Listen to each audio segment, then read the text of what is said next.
Hey, Steve. Whoa. Hey, Nick. Nick, our man from Phoenix. So, hello, everybody. We're going to get started here. My name is Steve Tracy. I'm the VP of Technical Services here at JL Audio. I'm joined, as always, by my man Rob over in Southern California. Please say hello, Rob. Hi, everyone. Thanks for joining us today. He thought about it. He thought about it. It's been And a the while. man of the hour is going to be my main man from Phoenix area. Please say hello, Nick Ames. Hello. Very good. All right. So Nick is going to help us today by guiding us through a deeper conversation on phase. And unlike previous sessions that we would typically do, we're not going to do any kind of keynote presentation or any slides at all. We felt it'd just be better to jump right in and kind of talk about what phase is all about. And Nick's put together a couple of really cool demonstrations for us.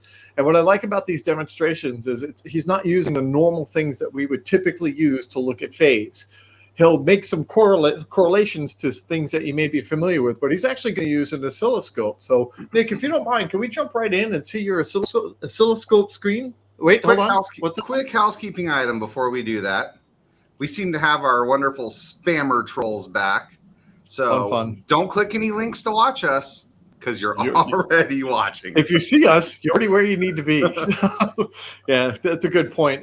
By the way, with a topic of this nature, it's inevitable that someone's going to have some kinds of questions. And Rob and I will do our best to mind the chat on the Facebook group, and we'll do our best to either answer questions as they come in or kind of lobby them over to Nick for him and I to answer like at an appropriate point in time. No pun intended. So now I think it's okay to share your screen. Okay. Am I already sharing? I think you are sharing. We have your screen. What are we looking at, Nick? Okay, well, maybe first it'd be a good idea to just explain what the setup is that we'll use to attempt to demonstrate the differences between phase and polarity and all pass filters and how those things relate and all that kind of stuff. So what we're doing is measuring a VX amplifier. Channels A and B are the measure channels, and so those are feeding both the max measurement interface as well as a Tektronix oscilloscope. So this view right here is just a real-time view of that oscilloscope. If I mute, for example, if I mute channel A, you see the yellow trace goes away, and you see on the max here in the upper graph, this just shows the spectrum view of that sine tone, right? So you just kind of get an idea of what we're doing here. So channel A is the channel that we'll be manipulating, and channel B we're just going to use as like a reference channel. So that's the oscilloscope is triggering on channel B. That's the blue waveform in the back. So when I mute A, you see this blue waveform back here. That one's not going to change. That one we'll use as kind of like the reference or the trigger channel, and channel A will be the channel that will manipulate. So that's basically what the measurement setup is. Excellent.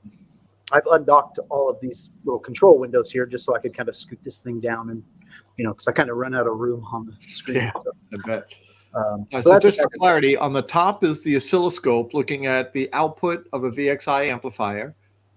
And in the bottom corner, the top window, where there's a little spike right there, what frequency is that? 300? 300 hertz, yeah. About 300 hertz. That is the same output as the yellow on the top, right? Yes. Excellent. Okay, so any changes you make, this is all real time on an amp that you have sitting right there. Right, yeah. So I'm just generating the sine wave right now. So the RCA outputs of max are feeding the RCA input to VXI, and that is mapped just like this. I'm just running a single channel in, and I'm distributing that out to the output channels. I have channel C here connected to a speaker so that you can hear what this, because we're going to switch over and use a different kind of waveform here in a minute. Sweet. Okay, cool. All right, so hopefully that makes sense, everybody. We're using the signal generator from Tune 4.0 and using Max to drive that out to the inputs of the amplifier, as Nick just showed. And we're just basically looking at the result of that signal path, both on an oscilloscope on the top, as well as in the, is that magnitude RTA in Tune 4.0. Cool, right. Got it. Keep going, man. Yep.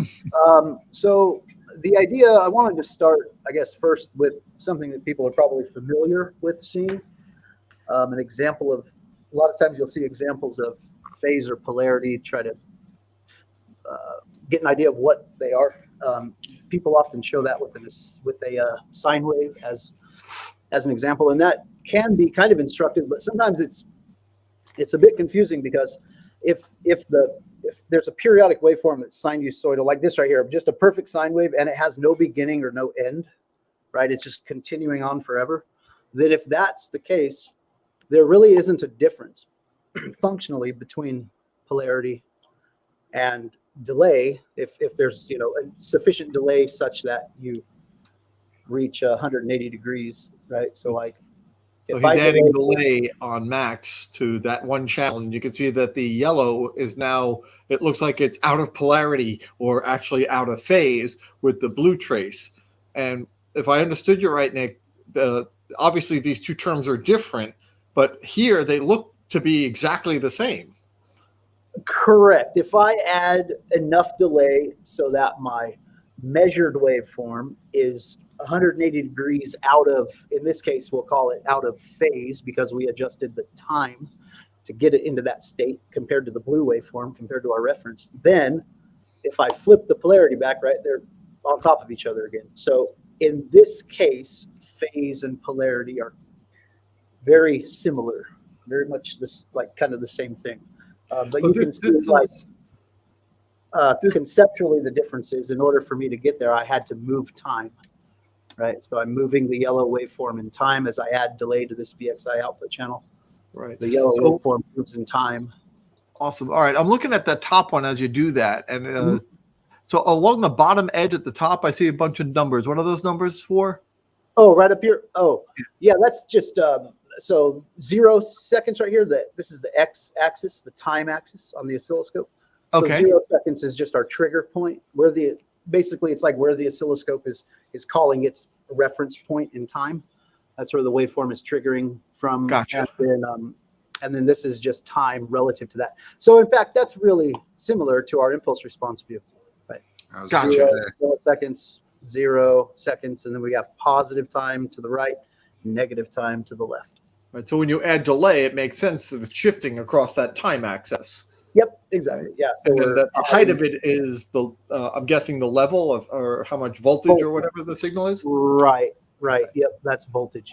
Excellent. So this is just like a classic oscilloscope view of a sine wave coming out. So of the something you said, Nick, that really it hits a note with me is that a sine wave doesn't have a beginning or an end. It's just kind of constant. And that's why this special circumstance kind of exists, where polarity and phase and a couple of other things that I think we might be able to show will look like they are the same. But that's only in a very rare case where you have a no beginning and a no end repeating form, like a waveform, like a sine wave like this, where it's constantly the same, no beginning and no end. Polarity and a 180 degree phase shift will look identical on an oscilloscope, and they would be functionally the same exact thing. But this is not music. I got that right, Nick? Yeah, right. So we'll move over to another waveform here in a minute that allows us to see much more clearly the differences between polarity and phase and stuff like that. Before we do though, another thing to note is that if we look at the phase graph here, so this phase graph is set up so that these two signals that we're measuring, again on the oscilloscope here, channel A and channel B, the yellow channel and the blue channel up here on the oscilloscope, these are mapped into our measurement engine TF1. So high level input 1 is coming from channel A, and then high level input 2 is coming from channel B, and that's our reference signal. So this phase graph now shows a view of the waveform relationship that we'll see up here in the oscilloscope view. So once I change the waveform over, you'll see what I'm talking about. But I think I jumped ahead of myself, actually. Sorry. No, that was helpful, because what I want everyone to know is what we're going to show is a cool demonstration using an oscilloscope and show how that correlates to something like you may be more familiar with, something like what we have in Tune 4.0 that you can see with Max looking at the phase trace, or you might be able to see this on other measurement software where you can look at the phase graph. We're going to show what that looks like on an oscilloscope, and we'll make that correlation. So you jumped ahead ever so slightly, but I think it was important that we kind of share that. So keep going. Right. Yeah.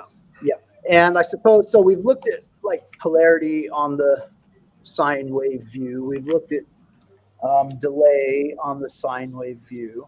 And I guess before we switch over to the other type of waveform, we can look at the all-pass filter on the sine wave view. And let's see, so we're generating a 100 hertz tone. So if I start sliding this all-pass filter down in frequency towards 100 hertz, once I get it right to 100, you'll see that they're right there 180, whoops, 180 degrees out, just like the polarity was. Wow. So That's awesome. In this case, the polarity can put it back in phase. So yeah, anyway. So That's just the three tools that are going to mess around with our phase plots within reason. Obviously, there's other things that'll have an impact, but the three tools that we would typically use would be a polarity inversion, which we've shown.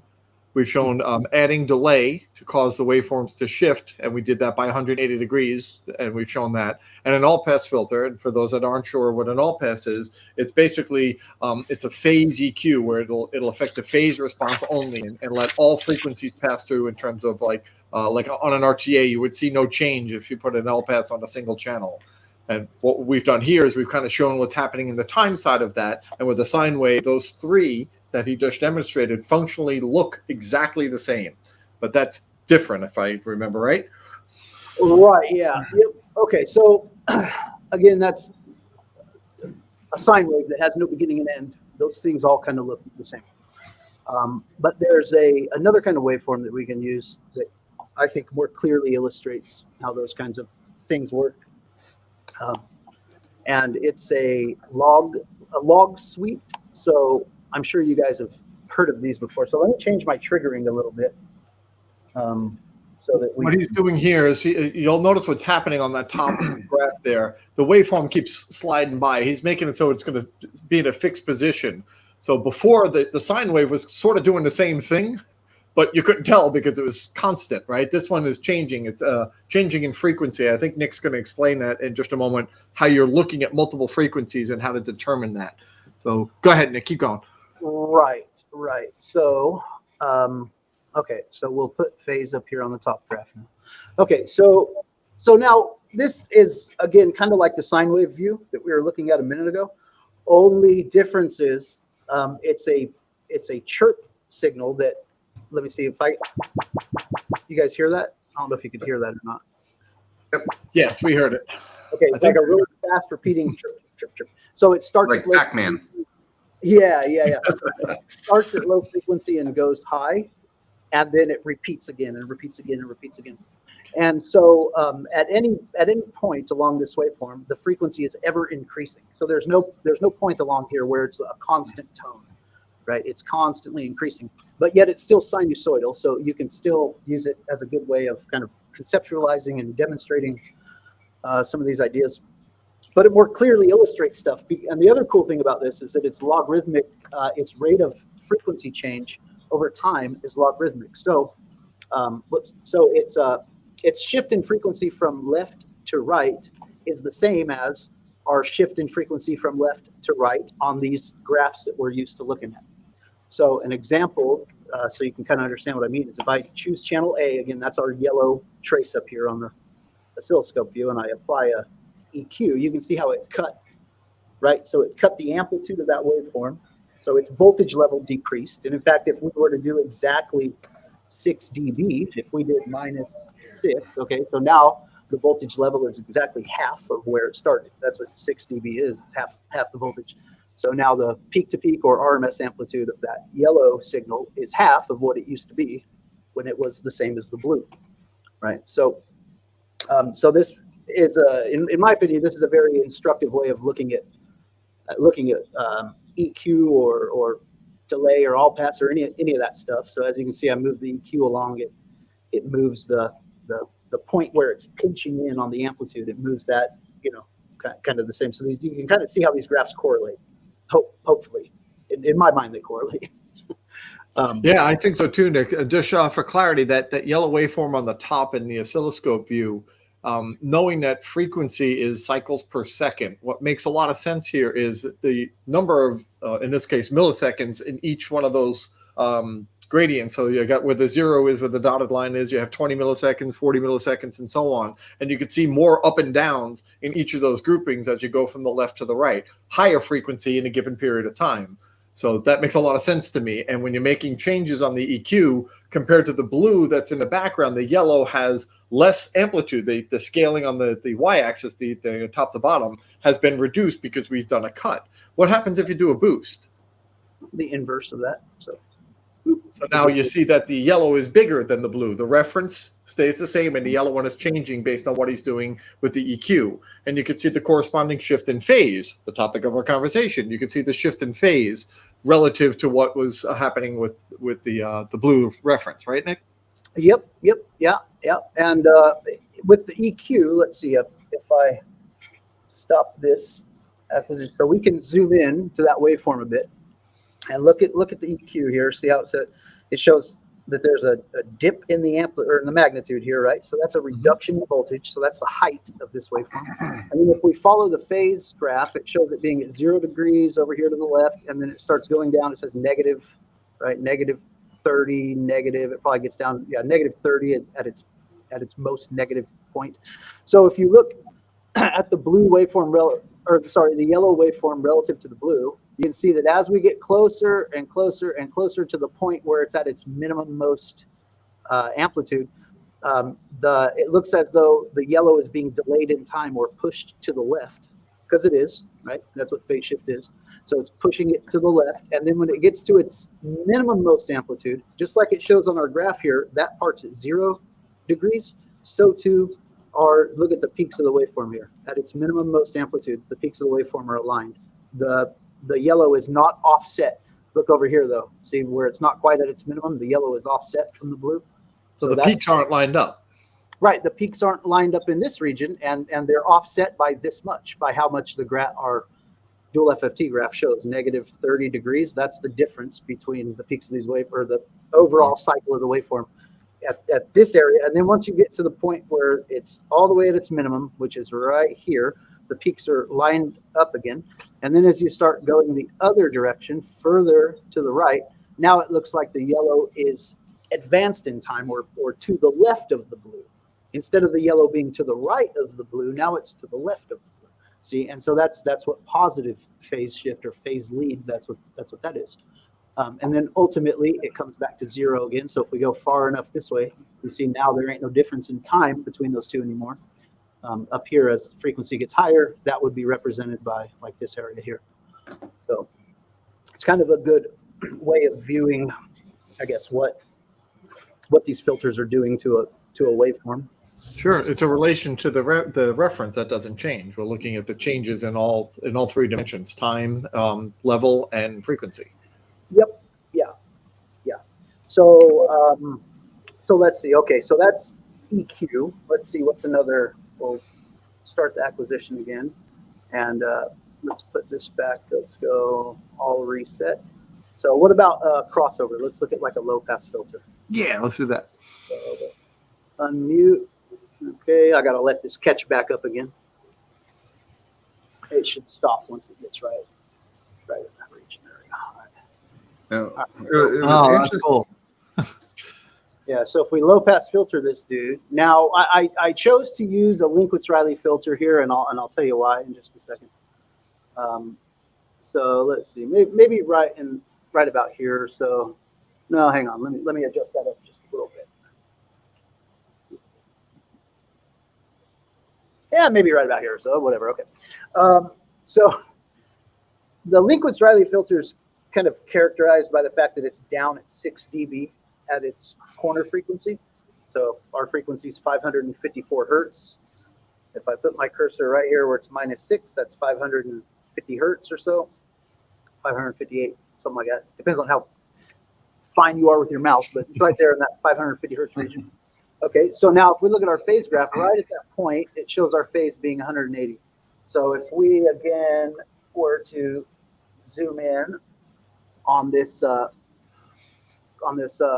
pass filter waveform here, we can see as we start moving from low frequencies, we start moving over to the right, we can see that the yellow waveform gets delayed or pushed to the right. compared to the blue, right? It looks like it's getting delayed more and more as its amplitude gets smaller and smaller. At the half amplitude point, which is that, again, minus 6 dB is half the voltage. At that point, right about here, right in this region, they're exactly 180 out. When the yellow is up, the blue is down, right? And so when we look at our phase graph, we can follow that same trend right here. And that's right there where minus 180 becomes plus 180 right there, where the phase wraps off the bottom and jumps back onto the top. That would be like represented by this region right in here. And then as we go past that, as we continue to get higher in frequency, we see that now our phase data has positive values associated with it. And let me just pause for a minute and say this will be the only time that you ever hear me, or probably very many people ever, refer to the sign of the phase value, negative or positive. When we're using phase for tuning sound systems and stuff, that's entirely irrelevant. Right. Basically, we look at just the steepness of the slope, and that's how we can tell what's early or late. But this example is just to kind of show that these values really do have meaning, and this is what they mean, basically. That's excellent. That's a great illustration, in my opinion, anyway, showing the sine wave getting delayed, and then so it's lagging or it's being forced to lag, and then it leads. Right? Yes, and then it starts to lead over here. Yep. Like right now, it looks like it's to the left of the blue. The peaks, the peaks are now the yellow is lined up to the left of the blue. Over here, the yellow is lined up to the right of the blue. And as that keeps going from left to right on the top, you can see the level of the signal reducing more and more. And that is mimicked in the frequency response on the bottom graph there, as the level gets smaller and smaller as you go from left to right. Yep. That is awesome. Yep. Till eventually you reach the noise floor, and that would be like somewhere way over here. Right? Excellent. Cool. All right. I think I'm getting it. Rob, what do you think? I think it's pretty cool. And Jeffrey Hall mentioned this is a super cool way to visualize this. Yeah, I think so too. Looking at an oscilloscope, and we've talked a lot about phase over the last year and a half, 2 years. We've shown it in Tune 4, but to see it like this and have another way of visualizing everything is it's really cool to see. It's about time that we did this. All right, keep going, Nick. Sorry. So let's see. So we did, what did we talk about so far? We've talked about EQ and crossovers with this waveform. So, okay, let me restart the acquisition. Whoops. Okay. So let's see, what else is there? Delay. Okay, delay. So, whoops. Okay. So if I begin adding delay, you remember with the sine wave, you really couldn't, once you got to the 180 point, it didn't look no different than polarity, right? Well, here we'll be able to see clearly the difference. And you can see now, let me bring the blue waveform to the front, in fact. Okay, so there you go. So now you can see the yellow waveform is being delayed in time. To the right is later, to the left is earlier. So it's being delayed in time compared to our reference waveform, which is the blue. And you can see our phase graph here shows these wraps happening. Well, that's basically just a direct degree reading of the relationship between these two waveforms. So as this is trending towards 0 degrees, way over here on the left, that's way over here at the lowest frequencies on our oscilloscope view. And then as we move to the right, we get to where they're 180 out. So that would be like right in this region, they're 180 out. And then as we move to the right some more, they get back to 0 degrees again. That would be right here, 0 degrees again. And then That's so cool. You can see that on the scope. Yeah, we continue moving. They're 180 out again. So now you can see you got this pattern.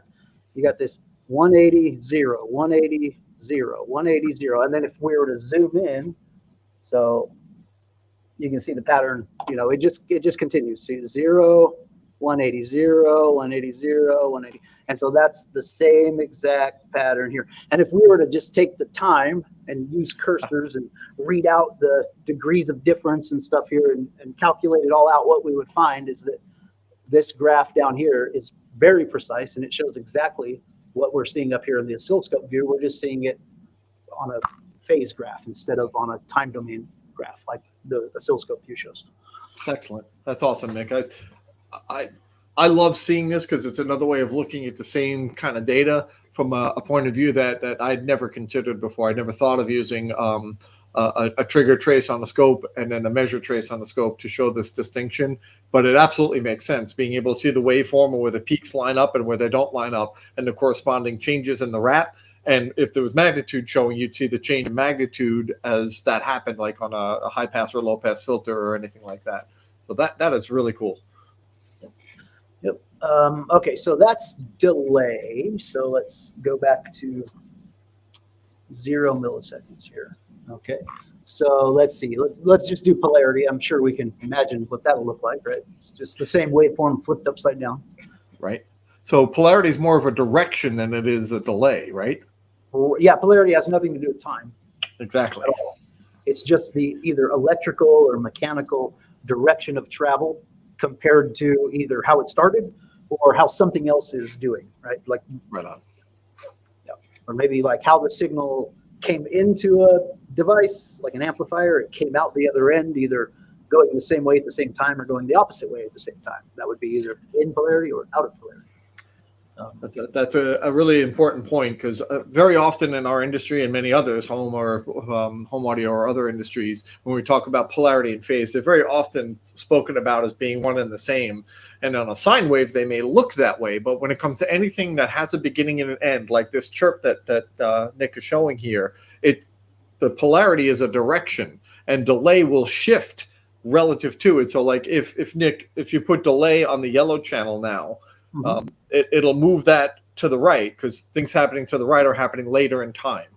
Yep. So you see now that the polarity is different. You can see that it's now shifting over. So polarity is still reversed, and now time is changing. And you can see some changes in the phase wraps as well. But the distinction here is that polarity is a direction, and phase has nothing to do with it, except the fact that you can see the change on the phase plot.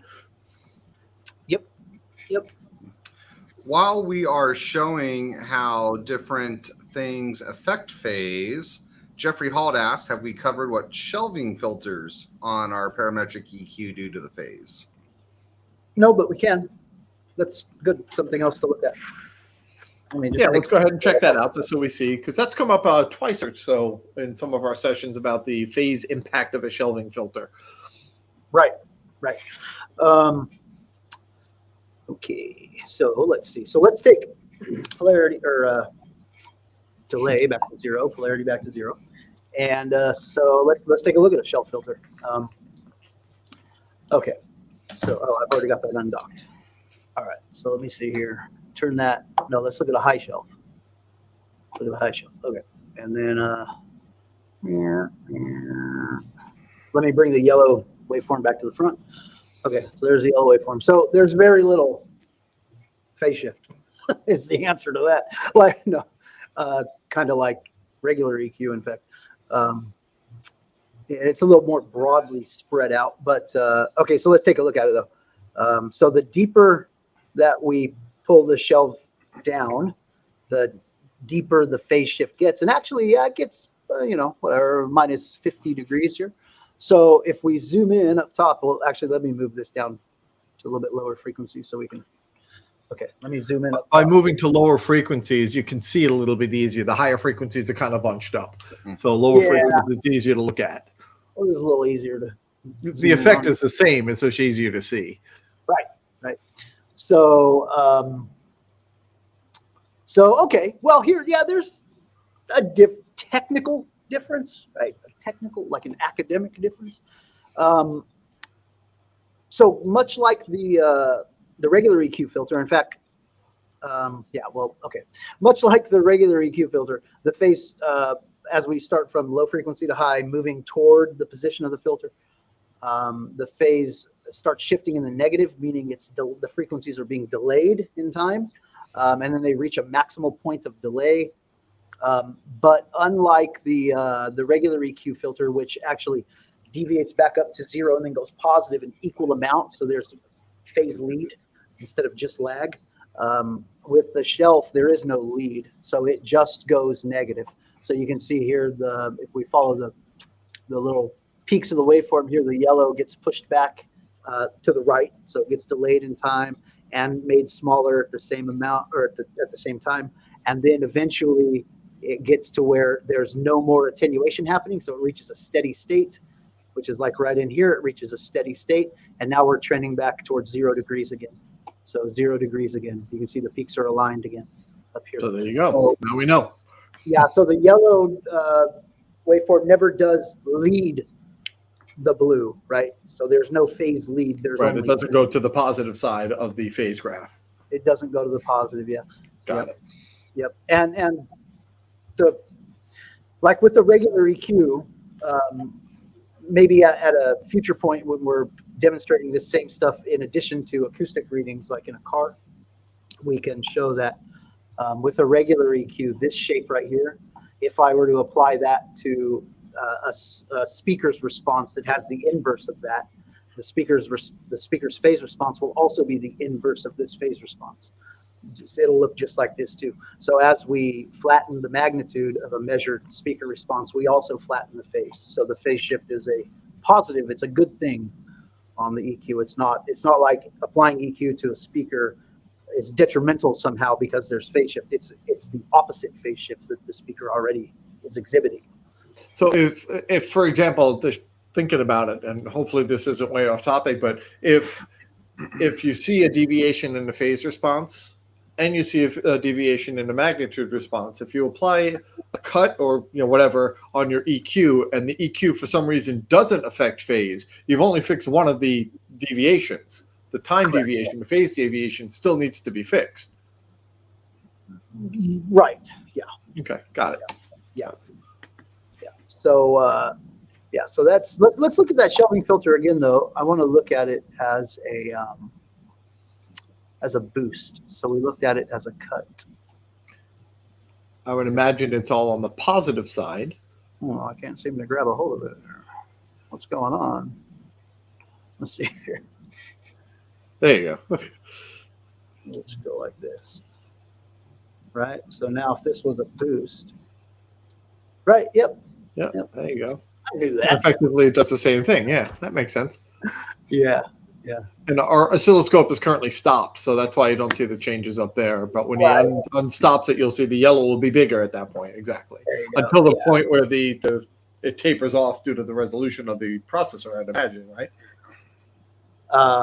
Oh, you mean way up here? Yeah. Yeah, that's the bandwidth. Well, technically, that's the bandwidth of the log sweep signal stopping at a certain Gotcha. point. It only goes up to about 20K-ish, and then it doesn't generate anything higher. Got it. Cool.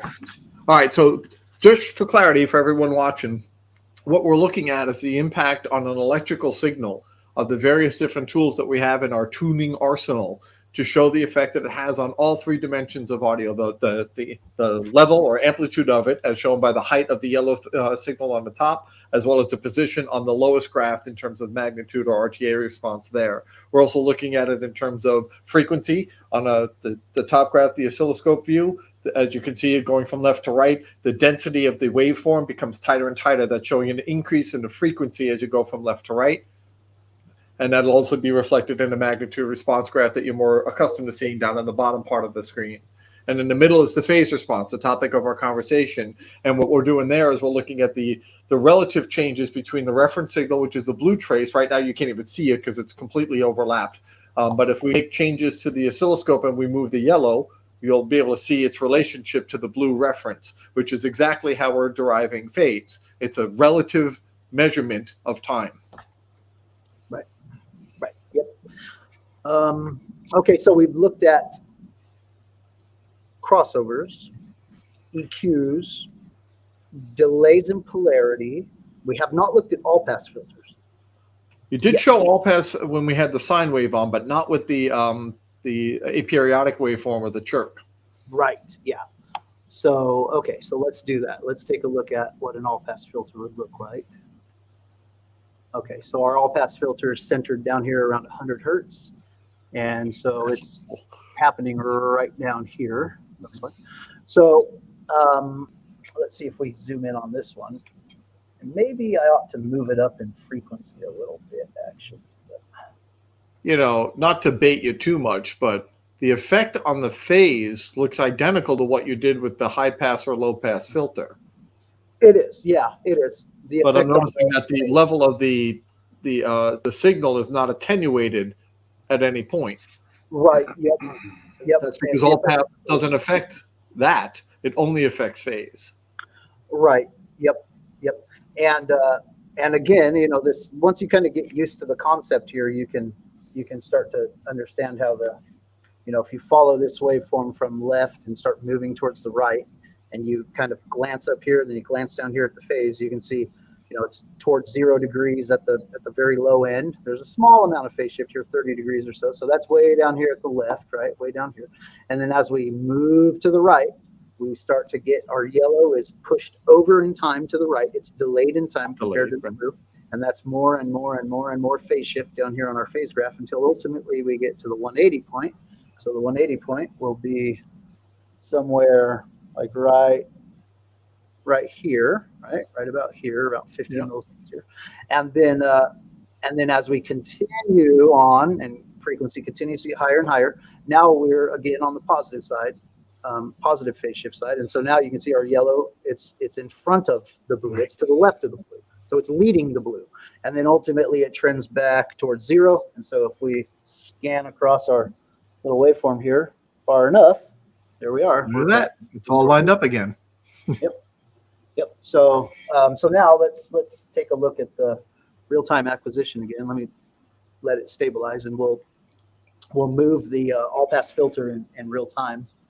We'll kind of walk it across the frequency range there.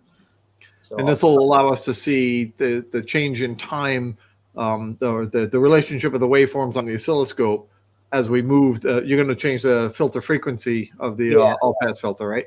Yeah, the filter frequency, and we'll see that 180 degree point, which is right about here right now. It'll start to move to the right as I increase the frequency.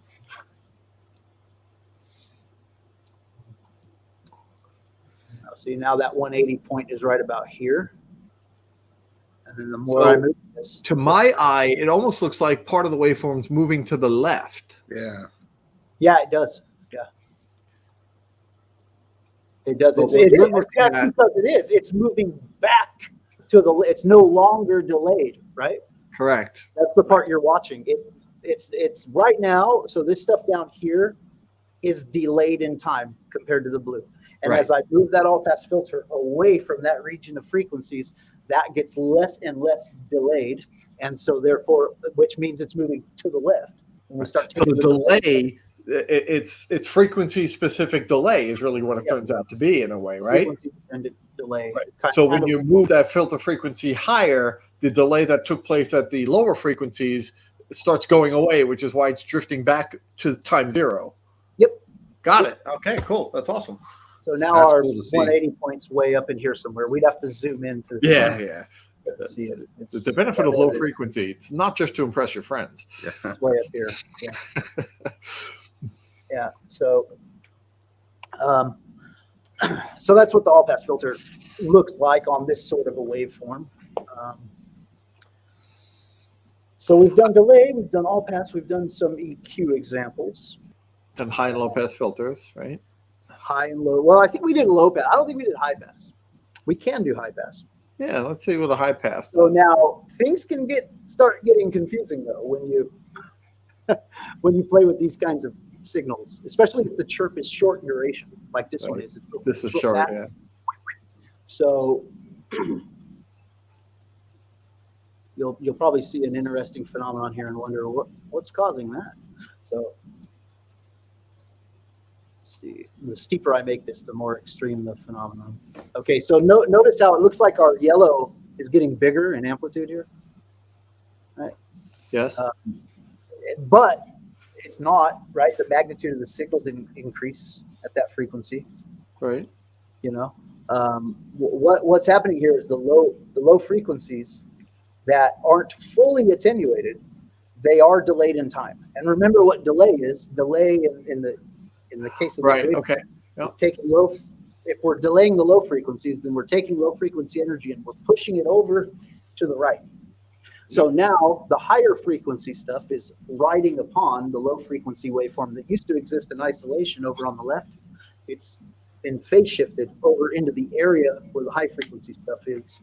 And so now this high frequency stuff is being kind of modulated or like undulating, like, riding upon that low frequency waveform. So that's what causes this effect where it looks like the yellow has a higher excursion toward the positive direction.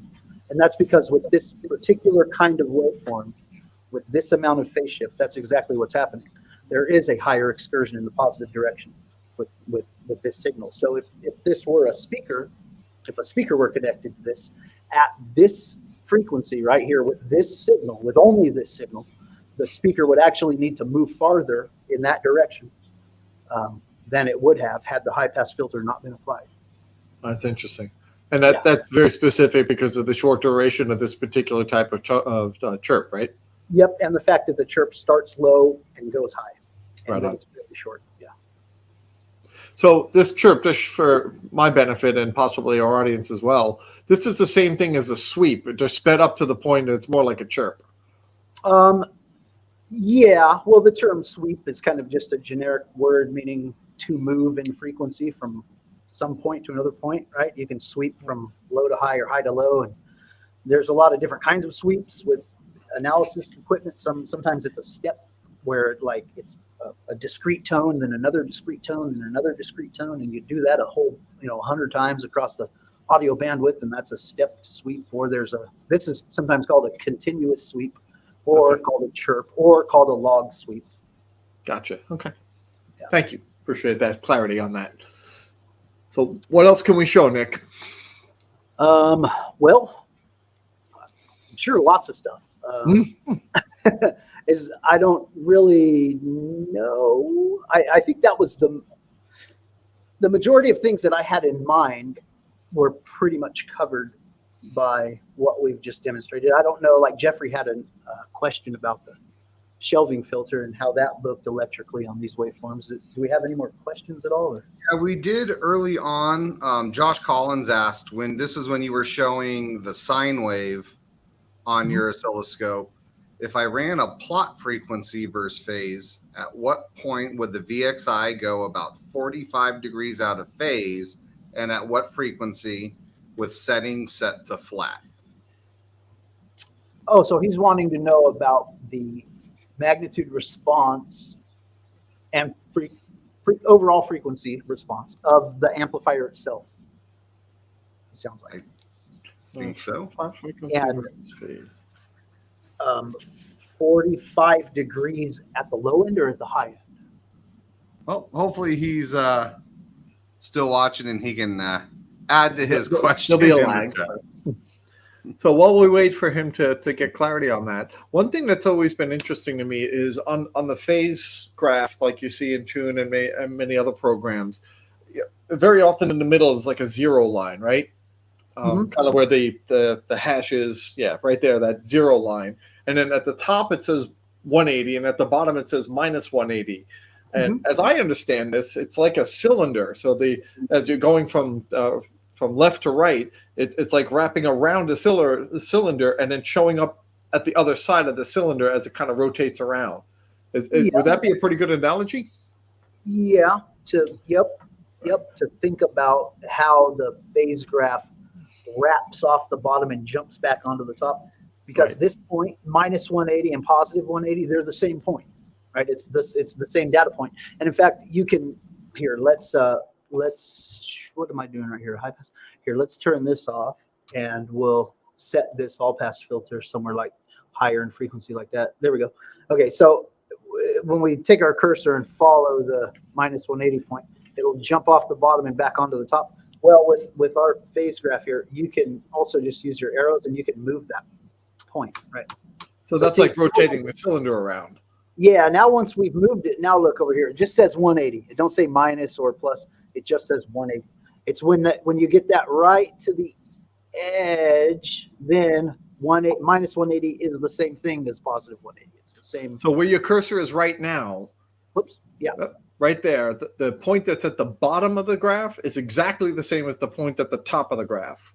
Yes, it's the same. Got it. Okay. Yep, it's the same So it's data. like they're touching on the other side, like in an invisible space. And you've used the term a couple of times, the term wrap.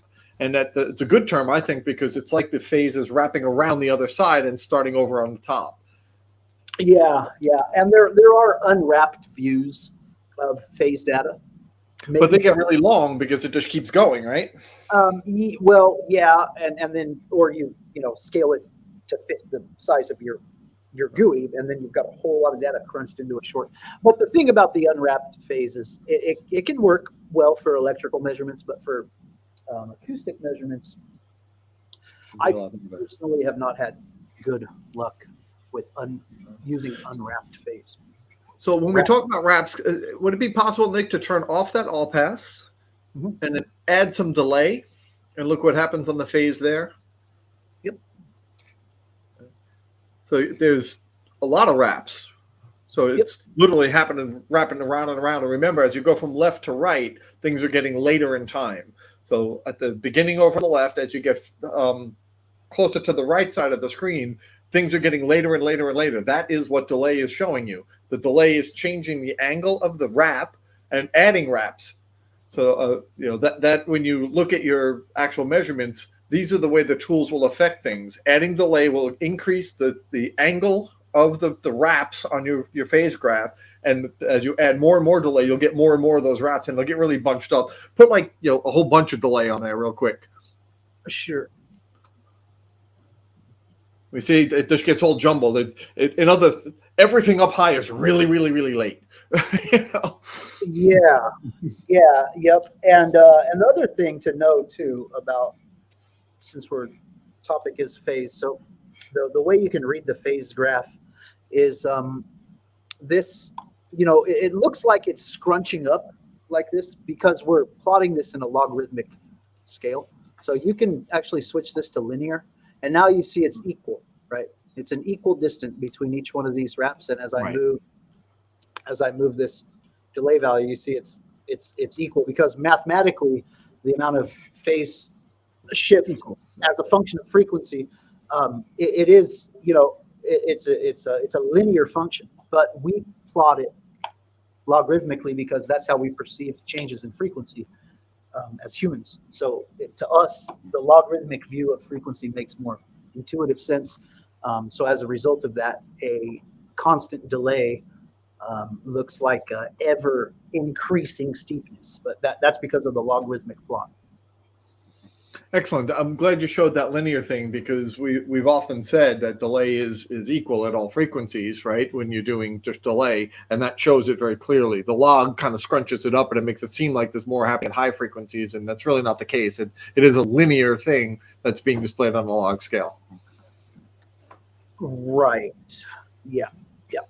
That was cool. I learned something new. I didn't know we could right-click to change log to linear. There's so many hidden shortcuts in Tune. That was one I didn't know about. That was cool. Yeah.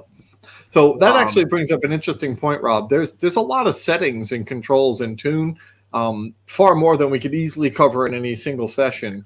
And very often, like during the development of it, Nick and I would, how should we say it, would have heated dialogue regarding some of the features that we might want to conceal for fear of being too confusing. And the reality is, Nick was right almost every single time that most of this stuff is really helpful to allow people to see the data the way they want to see the data. And it's up to us to kind of share some of that insight. And like Rob just realized one of those features, we haven't covered it yet because there was really no need to cover it yet. And if you knew what to look for, you could have found it, right? So I guess I'm going with that as we did not want to castrate the program simply to make it easier for people to look at it. We want to give you the tool, and then we'll share how to use it more effectively. I think there's two things that came up in the chat. Sean had a question. I'm not sure I follow it, so maybe we can unfold that. And then Jeffrey, go ahead. Let's do Sean first. Yeah, I think for Sean's, when we were showing earlier the change in phase that a cut or boost in the EQ did, or what an all-pass filter did, but what we didn't get onto each of those is how changing the Q has its effect on the phase as well. So if we maybe just did another cut with the EQ and then show how changing the width of that cut affects the phase. Okay, so Let's take a look here. Let's zoom. Well, all right. Maybe we can, if I set this low enough, we might be able to. Okay. Yeah, that's pretty I good. don't know if you guys can see that clearly or not. The amount of. Yeah, it's a little bit there, right? Yep. Yeah, a little bit of shift. Yeah, right. A little bit of shift until we get to its minimum most point, and then there's no shift. They're in time with each other again. And then as it starts to get bigger again, as the amplitude of the yellow waveform starts to get bigger again, now it looks like it's leading, right? The yellow waveform is leading the blue. So that the area over which that effect is spread gets constricted when we increase the Q. So we increase the Q, and now that same exact effect is happening. It's just spread over a much smaller area.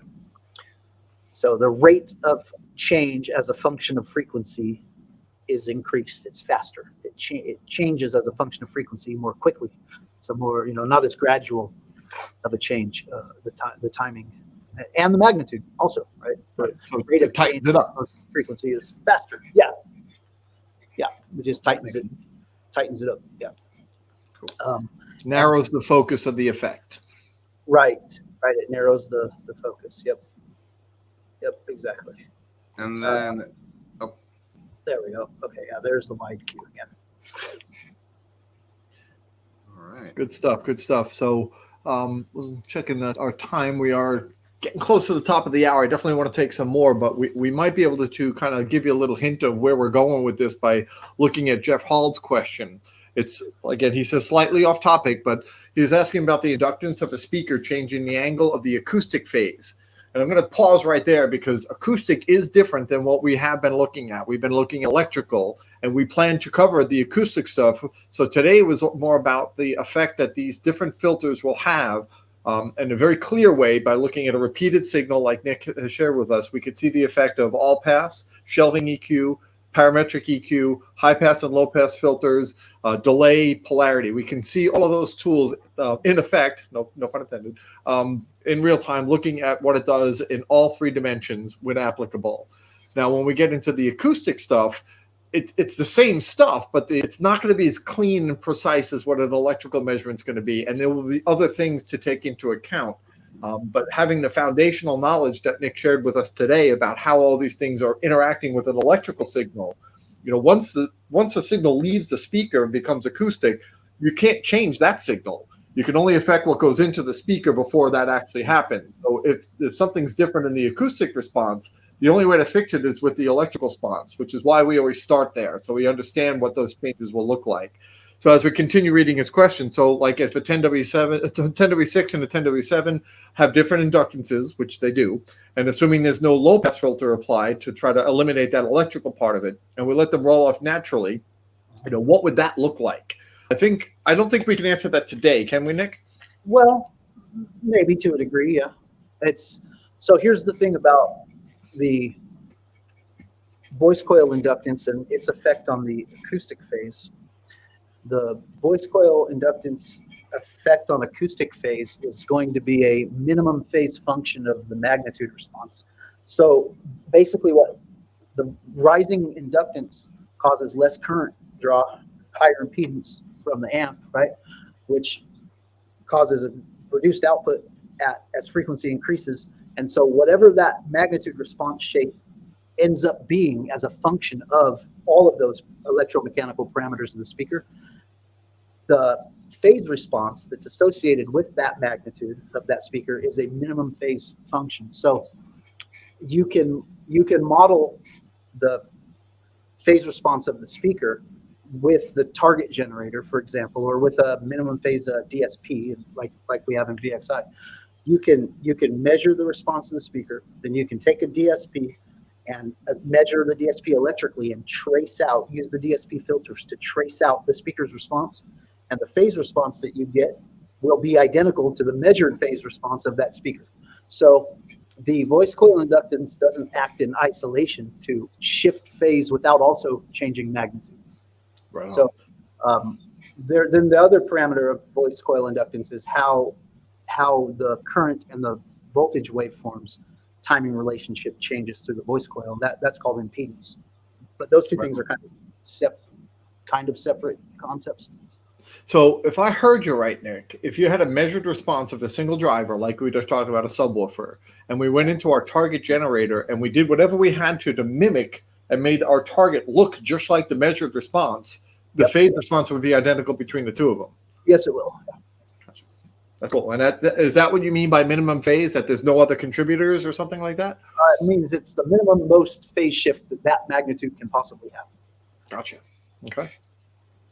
Excellent. So based on what you just shared, I think next week's session, when we get into looking at acoustic measurements, knowing that speakers are minimum phase devices, right, like you just described, and we can actually model them effectively using our target generator, we can actually use some of the tools that Nick just talked about today from the electrical side of things to make some really good sense of an actual acoustic measurement. And our plan next week is to actually look at acoustic measurements and use these very same tools and make the correlation between what we learned today and what we'll actually use when we are tuning cars. So to give you an idea, talking about phase is obviously very complicated. There's a lot that goes into it. And once you start getting comfortable with looking at the phase wraps that you'll find in Tune 4.0 and some other software that allows you to look at phase, it all starts to make a lot more sense the more you do it. Look, what Nick just shared with us is a fire hose of really great information, and it may take a couple of times listening to it and watching some of these graphs to make it really sink in. But as you learn more about this, it starts to make more and more sense. And we've been harping on what we call the 3 pillars of audio for a while now. And the two most common ones are the level, or how much signal you have, and frequency, like you'd find on an RTA. Phase is that third dimension. It's the time aspect, and it's the interaction of drivers and how nicely they play together. The better they play together, the better the overall response of the system. And that's how you get all 3 pillars lined up: level, frequency, and time. And next week, when we do this, like in a car, effectively, like the one that's behind you, Nick, you'll see how these tools that are in the DSP processors will affect those 3 dimensions of time. Of audio. Any other questions come in, Rob? No, that was it. That was it. Okay. So, well, Nick, wow, that O-scope thing was cool. I know I learned how to look at things a lot more clearly. I do have the advantage of having worked with you for 3 years on this particular project. So next week's going to be fun because we start putting it all together. In my opinion, we need to learn the foundations of the tools and what the concepts really mean, the whole relationship of time and how that all comes into play. So now when we look at the acoustic response next week, I think it'll be a little bit easier to kind of get our heads around, wrap our heads around it the next time. Oh, sorry. I couldn't help it.